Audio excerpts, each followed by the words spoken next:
শুরুটাই করতে চাই একটু সাদিক কায়েম আপনাকে দিয়ে। আজকে যে ঘোষণা আমরা দেখলাম তাতে দেখলাম যে স্ট্রাইকিং ফোর্স হিসেবে সেনাবাহিনীকে রাখবে। আমি যতদূর মনে করতে পারি ডাকসু নির্বাচনে এর আগে সেনাবাহিনীকে স্ট্রাইকিং ফোর্স হিসেবে কখনোই মোতায়েন করা হয় নাই। এবং তারপরে দেখলাম আপনারা একটি সংবাদ সম্মেলন করলেন কিছুক্ষণ আগে, যেখানে আপনারা অভিযোগ করেছেন যে চারুকলাতে আপনাদের যে ফেস্টুন টাঙানো হয়েছে সেটা ছিঁড়ে ফেলা হয়েছে, পাশাপাশি আপনাদের কিছু চেহারাও বিকৃত করা হয়েছে। কি মনে করছেন এই স্ট্রাইকিং ফোর্স মোতায়েন এবং আপনাদের এই অভিযোগ নির্বাচন নিয়ে কি কোনো সন্দেহ, সংশয় অথবা নিরাপত্তা পরিস্থিতি নিয়ে কোনো আপত্তিকর কিছু আপনার মনে কি কিছু এসেছে? ধন্যবাদ। আমার দেশ ডাকসু নির্বাচনী ভাবনা যারা দেখছেন এবং ভবিষ্যতে যারা দেখবেন সবাইকে আন্তরিক মোবারকবাদ। ডাকসু নির্বাচন ছিল জুলাই বিপ্লবের অন্যতম একটা আকাঙ্ক্ষা। জুলাই বিপ্লব পরবর্তী গত 1 বছর জুড়ে আমাদের যত দাবি দাওয়া উত্থাপন করেছি তার প্রথম দাবি ছিল ক্যাম্পাসে, প্রতিটি ক্যাম্পাসে ছাত্র সংসদ নির্বাচন দিয়ে দেওয়া। তো সে আলোকে ঢাকা বিশ্ববিদ্যালয় ছাত্র সংসদ নির্বাচনের আনুষ্ঠানিকভাবে আজকে থেকে প্রচারণা শুরু হয়েছে। আমরা শিক্ষার্থীদের উচ্ছ্বাস দেখতে পাচ্ছি। তো বিশ্ববিদ্যালয় প্রশাসনের আমরা শুরু থেকে বলছিলাম একটি ফ্রি ফেয়ার এবং ক্রেডিবল ইলেকশনের জন্য লেভেল প্লেইং ফিল্ডটা সবচেয়ে গুরুত্বপূর্ণ। এবং এখানে যারা নির্বাচন কমিশনে আছে তারা সবাই আমাদের শ্রদ্ধাভাজন শিক্ষক, তাদের রাজনৈতিক আদর্শ থাকতে পারে। এবং আমরা দেখেছি বিশ্ববিদ্যালয় প্রশাসন এখন যারা চালাচ্ছে একটা রাজনৈতিক দল দ্বারা তারা প্রভাবিত। কিন্তু আমরা বারবার বলছি আমাদের শিক্ষক তারা আমাদের শ্রদ্ধাভাজন। নির্বাচনে কোন একটা ছাত্র সংগঠনকে ফেভার দেওয়া অথবা উপর থেকে কোনো কিছু আরোপিত দ্বারা নির্বাচন পরিচালিত হওয়া তার কোনোটাই আমরা চাই না। এবং এই জায়গায় যদি বিশ্ববিদ্যালয়ের শিক্ষকরা যারা নির্বাচন কমিশনে আছে এবং বিভিন্ন হল কমিটির প্রভোস্ট যারা আছেন তারা যদি কোনো একটা দলকে, কোনো একটা ছাত্র সংগঠনকে এক্সট্রা ফেসিলিটিস দেয়, ফেভার দেয়, তাহলে তারা শিক্ষার্থীদের বিরুদ্ধে অবস্থান নেবে। তো আমরা যে আশঙ্কা প্রকাশ করছি সেই আশঙ্কাগুলো গত 4-5 দিনে আমরা এটার প্রতিচ্ছবি দেখতে পাচ্ছি। এবং সে জায়গায় আমরা আজকেও দেখতে পেয়েছি আমাদের যে হচ্ছে চারুকলায় আমরা সারা চারুকলা না পুরো ঢাকা বিশ্ববিদ্যালয় ক্যাম্পাসে আমাদের যে পেস্টুন গুলো আছে সেগুলো আমরা দিয়েছিলাম। এবং সেই পেস্টুনে কিছু দুষ্কৃতিকারী আমাদের পেস্টুনটা বিকৃত করেছে। বিশেষ করে আমাদের যে নারী প্রতিনিধি আছে তাদের চেহারাকে বিকৃত করা হয়েছে, যেটা সেই আগের সময়ে শাহবাগ কায়েম করার মাধ্যমে বাংলাদেশে যে হিজাব ফোবিয়া তৈরি করা হয়েছিল, ইসলামের যে সিম্বল গুলো আছে সেগুলো যেভাবে প্রবলেমাটাইজ করা হয়েছিল, ঠিক একই কায়দায় এই জুলাই বিপ্লব পরবর্তী যারা হচ্ছে পরাজিত শক্তি তারা বিভিন্নভাবে এই ডাকসু নির্বাচনকে বন্ধ করার জন্য বিভিন্ন ধরনের ষড়যন্ত্র এবং চক্রান্ত করছে, তার প্রতিচ্ছবি আজকে আমরা দেখতে পেয়েছি। তো সেই জায়গা থেকে আমরা বিশ্ববিদ্যালয় প্রশাসনকে বলেছি এবং আমরা অভিযোগ করেছি, আমরা বলেছি একটা আমাদের যদি নির্বাচনটা ফ্রি ফেয়ার এবং ক্রেডিবল করতে চাই অবশ্যই এখানে লেভেল প্লেইং ফিল্ড ইনশিওর করতে হবে। এবং কালচারাল ফেসিস যারা আছে, যারা জুলাই বিপ্লব পরবর্তী সেই আগের ফেসিবাদী বয়ান, দিল্লির যে বয়ান, হাসিনার যে বয়ান, সেই বয়ান দ্বারা যারা আবার এখানে প্রাসঙ্গিক হইতে চাই তাদের বিরুদ্ধে আমাদের অবস্থান পরিষ্কার করতে হবে। এবং এই জায়গায় এই যে সাইবার বুলিং হওয়া, আমাদের এই জুলাই আন্দোলনে কিন্তু আমাদের ছাত্রীদের অগ্রণী ভূমিকা ছিল। তো যারা এই ছাত্রীরা যেন আবার আন্দোলনে, আবার রাজনীতিতে এবং নির্বাচনে যেন তারা না আসে, এটাকে যারা বাধাগ্রস্ত করার চেষ্টা করছে তাদের বিরুদ্ধে আমরা যত ছাত্র সংগঠন আছি আমাদের সবাইকে ঐক্যবদ্ধভাবে আমাদের ভয়েসগুলো জারি রাখতে হবে। এবং এর বাইরে এই যে আজকে আচরণবিধির ব্যাপারে কথা বলা হয়েছে, এই যে আচরণবিধিগুলো কার মাধ্যমে হচ্ছে এগুলো আমরা কিছুই জানি না। এবং রাতে 8টায়, 9টায়, 10টায়, 11টায় বিভিন্ন ধরনের বিজ্ঞপ্তি দেওয়া হচ্ছে, সেগুলো আমাদের কারোর সাথে আলাপ করা হচ্ছে না।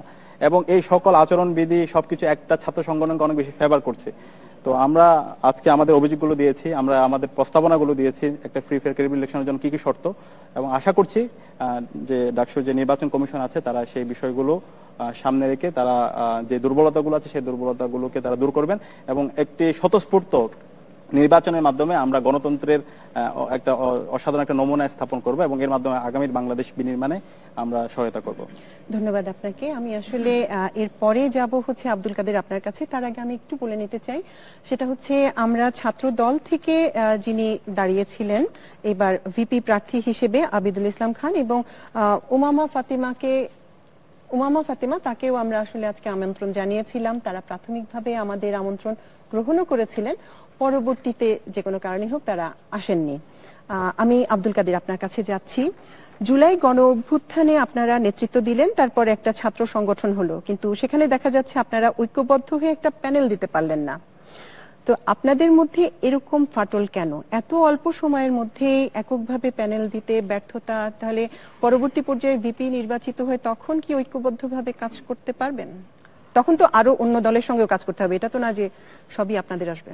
জি ধন্যবাদ। দেখেন, প্রথম কথা হচ্ছে জুলাই গণ অভ্যুত্থানের যে ব্যানার, সেই ব্যানার কিন্তু ইনক্লুসিভ একটা ব্যানার। সেই ব্যানার কিন্তু দায়বদ্ধতার জায়গা দুইটা। প্রথম দায়বদ্ধতা হচ্ছে আপনার যে বিদ্যমান যে ব্যবস্থা আছে সেটাকে উপরে ফেলা। দ্বিতীয় যে দায়বদ্ধতার জায়গাটা, সেটা হচ্ছে নতুন ব্যবস্থা সেখানে হাজির করা। তা আপনি জানেন হচ্ছে আমাদের গণ অভ্যুত্থান পরবর্তীতে নতুন যে ছাত্র সংগঠন, সেই ছাত্র সংগঠনে যে মানুষরা মনে করেছেন তারা দুইটা দায়বদ্ধতা তারা ফুলফিল করবেন। অনেকে হচ্ছে প্রথমটা শেষ করে তারা আবার পরেরটা ফিরে গিয়েছেন, কিন্তু না, কিছু মানুষ মনে করেছেন যাদের বিভিন্ন গড় নাই, ছাত্র দল নাই, শিবির নাই, কিংবা নানান গড় নাই, তারা মনে করছেন যে নতুন একটা প্ল্যাটফর্মে যুক্ত হয়ে তারা সেই দায়বদ্ধতা তারা ফুলফিল করবেন। সেই জায়গা থেকে নতুন যদি আমি ক্যাম্পাসের কথা বলি, এই আন্দোলন তো আপনি ক্যাম্পাস কেন্দ্রিক আন্দোলন।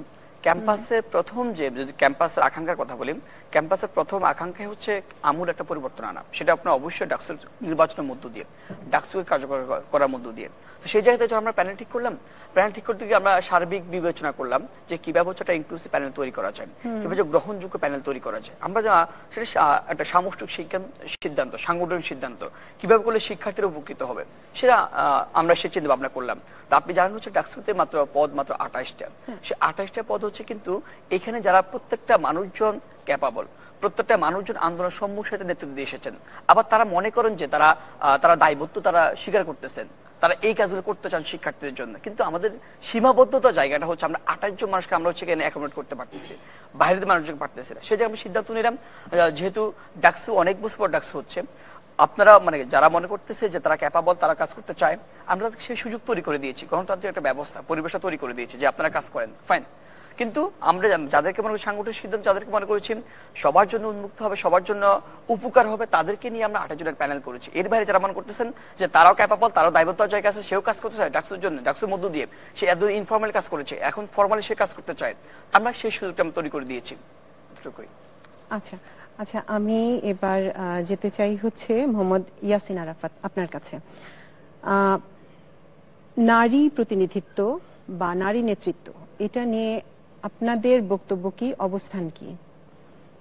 আমি একটা অভিযোগ সম্পর্কে বলে প্রশ্নটা আসলে আরেকটু স্পষ্ট হবে। তাহলে সেটা হচ্ছে, আপনাদের যেদিন প্যানেল ঘোষণা করা হয়, নবীন বরণ অনুষ্ঠানে প্যানেল ঘোষণা করা হয়েছে সম্ভবত সপ্তাহখানেক আগেই, সেই অনুষ্ঠানে অভিযোগ পাওয়া গিয়েছে যে একজন নারী সাংবাদিককে সামনের সারিতে দাঁড়াতে দেওয়া হয়নি। তো যদি এই পরিস্থিতি হয় যে সামনের সারিতে একজন সাংবাদিক দাঁড়াতেই পারছেন না, তাহলে আপনাদের সংগঠন থেকে বা পরবর্তীতে যখন ভিসি হবেন ঢাকা ইউনিভার্সিটির অর্ধেক শিক্ষার্থী নারী, সেক্ষেত্রে তাদের ব্যাপারে আপনাদের সিদ্ধান্ত, আচরণ কেমন হবে? ধন্যবাদ আমার দেশকে সুন্দর একটি ডাকসু নির্বাচনী ভাবনা প্রোগ্রাম উপস্থাপন করার জন্য। আমাকে দুইটি প্রশ্ন করা হয়েছে। প্রথম হচ্ছে নারীদেরকে নিয়ে আমাদের চিন্তা কি আসলে। যদি আমি ইসলামের, যেহেতু আমাকে প্রশ্ন করেছে, আমি একটা ইসলামী ছাত্র সংগঠনের পক্ষ থেকে বিপদ প্রার্থী হয়েছিলাম। তো আমাদের ইসলামে 1400 বছর আগে নারীরা যখন নির্যাতিত ছিল, সেই মুহূর্ত থেকে ইসলামী নারীদেরকে মুক্ত করেছে। যখন নারীদেরকে জীবন্ত দাফন করা হতো, রাসূল সাল্লাল্লাহু আলাইহি ওয়াসাল্লাম বলেছেন তখন যে ঘরের প্রথম সন্তান হবে নারী, সেই ফ্যামিলি ভাগ্যবান। তো আমরা সেই শিক্ষায় ধারণ করি। তো নারী নেতৃত্বের বিষয়ে আমাদের অবশ্যই নারী নেতৃত্ব প্রয়োজন। বিশেষ করে আমাদের শুধু বাংলাদেশ না, পুরো বিশ্বেরই ধরতে গেলে অর্ধেকের চেয়ে বেশিরভাগ জনসংখ্যা বর্তমানে নারী। তো নারীদের অধিকার, তাদের বিষয়াবলী বাস্তবায়ন করার জন্য অবশ্যই নারী নেতৃত্বের প্রয়োজন অবশ্যই আছে, আমরা সেটা স্বীকার করি। যার ফলে দেখবেন আমাদের ইসলামী আন্দোলন বাংলাদেশ, মানে যেটা আমাদের মূল সংগঠন, তার কমিটির 1/3 হচ্ছে নারী। বর্তমানে 1/3% হচ্ছে নারী। আমাদের মূল সংগঠনের মূল কমিটির 25 জন নারী সদস্য রয়েছে। তো সেই দৃষ্টিকোণ থেকে আমরা যে বিষয়টা বলছেন যে আমরা নারী নেতৃত্বের বিষয়টাকে আমরা স্পষ্ট করলাম, অবশ্যই নারী নেতৃত্ব রয়েছে।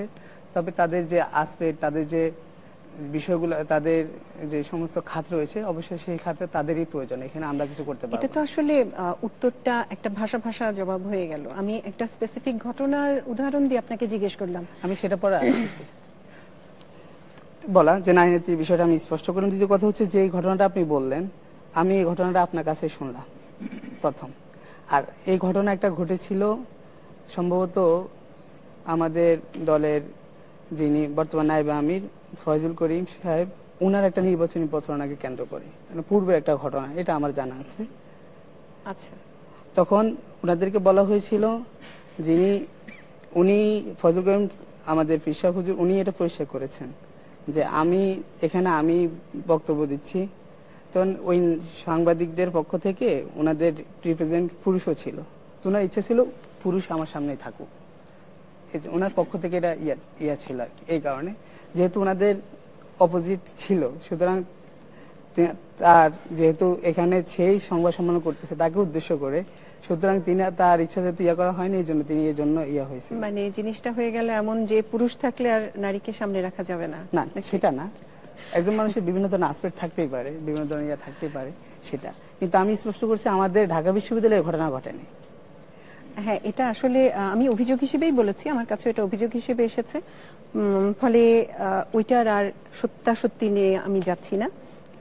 আপনার কথার প্রেক্ষিতে বললাম যে একজন পুরুষ যেহেতু ছিলেন, কাজে নারী দূরে থাকলেও হয়, ওইটার প্রেক্ষিতে বললাম। আমি ইনি আপনার কাছে একটু আসতে চাই, একটু পুরনো কথা দিয়ে শুরু করব।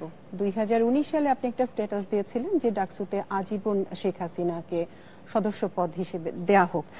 এখন ঘটনা হচ্ছে 2019 সালের মধ্যে আমরা দুটি নির্বাচন দেখেছি, তার বিরুদ্ধে তার আগেই গুম খুন নির্যাতন সবকিছুই আমরা দেখেছি, এবং একটা কোটা আন্দোলন 2018-তে যেটা হলো, দেখেছি আমরা যে উনি কিভাবে সেটা দমন করেছেন। তারপরও আপনার 19-এ এসে কেন মনে হলো যে ওনাকে আজীবন ডাকসুর সদস্য পদ দেয়া যায়? ধন্যবাদ। আসলে 2018 সালে তো নিরাপদ সড়ক আন্দোলনের পরে আমাকেই একদম, যেটা বিশ্ববিদ্যালয়ের নিয়ম বহির্ভূত, যে সন্ধ্যার পরে কোনো ছাত্রীকে আটক করা যায় না, কিন্তু আমাকে সন্ধ্যার পরে আমার প্রক্টর এবং হল প্রশাসনকে জানিয়ে আমাকে তুলে নিয়ে যায় ডিবি পুলিশ, যেটা আসলে বিশ্ববিদ্যালয়ের স্বায়ত্ত শাসনেরও লঙ্ঘন ছিল। অবশ্যই। তো আসলে ব্যাপারটা যেটা ছিল সেটা 30 বছর পরে একটা ডাকসু পাওয়ার ব্যাপার, এবং আমার হলে যদি শতভাগ স্বচ্ছ নির্বাচন না হতো, আমরা যদি সেটা নিশ্চিত না করতে পারতাম, আমরা ছাত্রলীগের পুরো প্যানেলটাকে হারিয়ে 9 জন স্বতন্ত্রভাবে জিতে আসতে পারতাম না। এবং আপনি যে প্রশ্নটা করলেন কেন মনে হয়েছিল, কারণ আসলে শেখ হাসিনা যদি ডাকসুর আজীবন সদস্য থাকতেন, তাতে ডাকসু কিংবা ঢাকা বিশ্ববিদ্যালয়ের কিছু লাভও হতো না, কোনো ক্ষতিও হতো না, কোনো কিছু যায় আসতো না। আমার একটা স্ট্র্যাটেজিক মুভ ছিল, সেটি ঠিক ছিল না ভুল ছিল সেটি নিয়ে বিতর্ক হতে পারে, কিন্তু আমার উদ্দেশ্যটা ছিল, যেটা আমার ইন্টেনশনটা ছিল, সেটা আমি যাতে হলে নির্বিঘ্নে কাজ করতে পারি, আমাকে যাতে বাধার সম্মুখীন না করা হয়। কারণ যেহেতু প্রথম থেকে পদে পদে আমাদেরকে অসহযোগিতা করছিল প্রশাসন, বিশ্ববিদ্যালয়, সেই কারণে আমার একটা স্ট্র্যাটেজিক মুভ ছিল যে আমি সরাসরি তাদেরকে যদি শত্রু বানাই, তাহলে আসলে আমার পক্ষে আসলে হলটা চালানো অনেক বেশি টাফ হবে।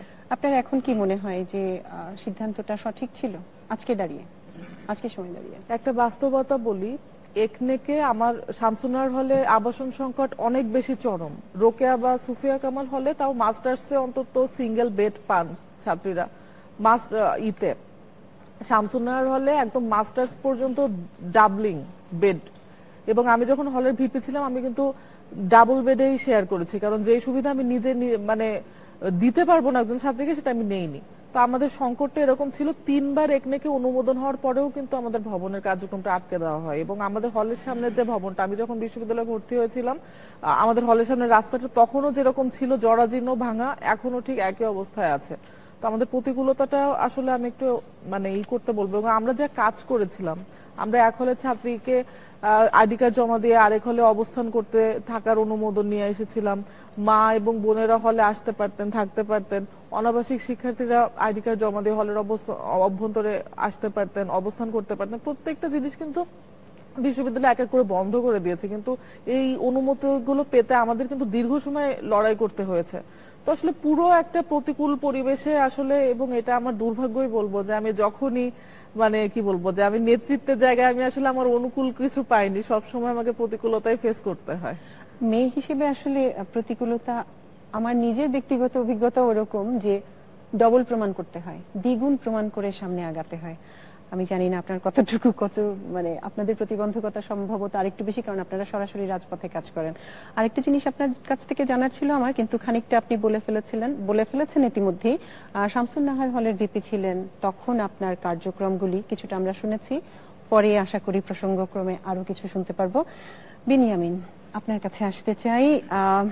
আপনাকে প্রায়ই দেখা যায় উমামা ফাতেমার সঙ্গে প্রচার চালাতে, তো আপনাদের কি জোট করার পরিকল্পনা আছে? আসলে উমামা ফাতেমার সাথে প্রায় প্রচারণা চালাচ্ছি এরকম না। তার আগে আমি শুভেচ্ছা জানাচ্ছি যে আমার দেশ পত্রিকাকে এই ধরনের একটা আয়োজন করার জন্য ডাকসু ফর চেঞ্জ প্যানেল থেকে। আর ঢাকা বিশ্ববিদ্যালয়ের শিক্ষার্থীদের উদ্দেশ্যে বলে নিতে চাই যে আমাদের যে স্লোগানটি হচ্ছে no more dirty politics, no more violence, make the DUCSU for academic excellence. এবং আমাদের যে ভিশন, 1 স্টুডেন্ট 1 বেড 1 টেবিল এবং পার্ট টাইম জব আউটসোর্সিং। এবং আপনি যে প্রশ্নটি করলেন, আমার কাছে যে কেমন যেন মনে হচ্ছে যে আমরা যেই টকশোতেই এখন যাচ্ছি বা যে আলোচনায় যাচ্ছি, বিশ্ববিদ্যালয় অভ্যুত্থান পরবর্তী একটা বিশ্ববিদ্যালয়ের যে ধরনের চিন্তা বা প্রত্যাশা শিক্ষার্থীরা করেন, আমরা অনেক ক্ষেত্রেই জাতীয় রাজনীতি বা অন্য অন্য বিষয় কেন্দ্রিক বেশি আলোচনা হয়ে যাচ্ছে। সেই বিষয়গুলো নিয়ে, বিশ্ববিদ্যালয় কেন্দ্রিক বিষয়গুলো নিয়ে শিক্ষার্থীদের কি ভাবনা বা আমরা কি ভাবতেছি, এই বিষয়গুলোর আলোচনাটা অনেক বেশি হবে। না না, ওটা তো জরুরি, ওটাতে তো যাবই। উমামা ফাতেমার সাথে আমার কোনো প্ল্যান হচ্ছে না, উনিও বিবি প্রার্থী, আমিও বিবি প্রার্থী। ওইটুকুই আসলে প্রশ্ন ছিল। আপনি নূরের উত্তরসূরি, তাকে কিভাবে মূল্যায়ন করেন? সফল, ব্যর্থ বা ভিপি হলে আপনি নিজে আসলে কিভাবে এগোতে চান, কিভাবে কাজ করতে চান? আমি আসলে এককভাবে নুরুল হক নূরের উত্তরসূরি এককভাবে না, এটা না, আসলে সেই সময় আমাদের কিছু ভাইরা ছিলেন যারা সেই 18 সালে অসীম সাহস নিয়ে দাঁড়িয়েছিলেন, যাদেরকে দেখে আসলে আমরা আন্দোলনে যুক্ত হই। সেক্ষেত্রে আমরা সবাই কিন্তু ভাই, কাছাকাছি বয়সেরই ভাই এবং নেতা এরকমই। আর যদি ওই ধারাবাহিকতায় নিয়ে আসেন যে 19 সালে ছাত্র অধিকার পরিষদের প্যানেল থেকে নুরুল হক নূর ভিপি হয়েছে, আর সেই ছাত্র অধিকার পরিষদ থেকে আমি এবার 25 সালে ভিপি পদপ্রার্থী, সেই উত্তরসূরিতার জায়গাটা কিন্তু বাস্তব। অবশ্যই সেই 19 সালের যে লড়াই সংগ্রাম আর বর্তমানে ডাকসুর যে লড়াই সংগ্রাম, সেটা অনেকটাই ভিন্ন। কারণ 19 সালের সেই ডাকসুর কারণে আজকে 25 সালের যে ডাকসু, এই ডাকসুর যে প্ল্যাটফর্ম, 19 সালে ছাত্রলীগ ছিল, ছাত্র শিবির ছিল না। 25 সালের ডাকসুতে ছাত্র শিবির আছে, ছাত্রলীগ নাই। আজকে 19 সালের ডাকসুতে যখন টকশোতে না হতো, সবাই কিন্তু এক গাড়িতে করে নিতে পারতো না, ছাত্রলীগ আলাদা, অন্যরা আলাদা। আজকের টকশোতে আমরা কিন্তু একই গাড়িতে এসেছি। এবং 19 সালের ডাকসুতে নির্ভয়ে শিক্ষার্থীরা কিন্তু দাঁড়াইতে পারতো না। এবার যেটা দেখলাম, মনে হয় যে মানে স্মরণকালের সবচেয়ে বেশি প্রার্থী দাঁড়িয়েছে। এবং এটা উল্লেখ করতে চাই যে এটা আমি যতবার টকশো হবে, যেখানেই টকশো হবে, আমি এই কথাটা বারবার বলবো যে ছাত্রদল ডাকসুর বিপক্ষে ছিল, তারা পক্ষে ছিল না। এবং অন্যরা কেউ কম ছিল পক্ষে, কেউ বেশি ছিলেন, কিন্তু ছাত্রদল সরাসরি বিপক্ষে ছিল। এই কথাটা আমি কেন বলবো, বারবার বলবো এবং বারবার বলবো। কেন বলবো? কারণ তাদের এই প্রভাব বলয়ের বিরুদ্ধে যুদ্ধ করে এই ডাকসুটাকে নিয়ে আসতে হয়েছে। আমি নিজে আমরণ অনশন করেছি ভিসারের বাসভবনের সামনে, এবং মানে শিক্ষার্থীদেরকে সাথে নিয়ে ফাইট করেছি, যেখানে এখানেও যারা আছেন তাদের অনেকেই সেখানে ছিলেন, জয়েন করেছিলেন। কিন্তু ছাত্রদল এত বড় একটা কমিটি দিয়েছেন, 500-র অধিক, তাদের কমিটির একজনও বলতে পারবেন না যে তারা একদিন রাজপথে নেমে আমাদেরকে সমর্থন দিয়েছেন বা তারা তাদের মতো করে কোনো আন্দোলন করেছেন, কোনো প্রতিবাদ করেছেন। তো সেই জায়গাটা আবার দেখলাম যে ওনারা হচ্ছে ইশতেহার দিচ্ছে যে গেস্ট রুম, গণরুম থাকবে না, খাওয়া খাওয়া থাকবে না। অথচ আরেক দিক দিয়ে সাধারণ শিক্ষার্থীদের যে চাওয়া, জুলাই অভ্যুত্থানের যে কমিটমেন্ট, মানে সাধারণ শিক্ষার্থীকে মানে একটু ভীতিকর পরিস্থিতি তৈরি করে হল কেন্দ্রিক ওনারা কমিটি দিচ্ছেন।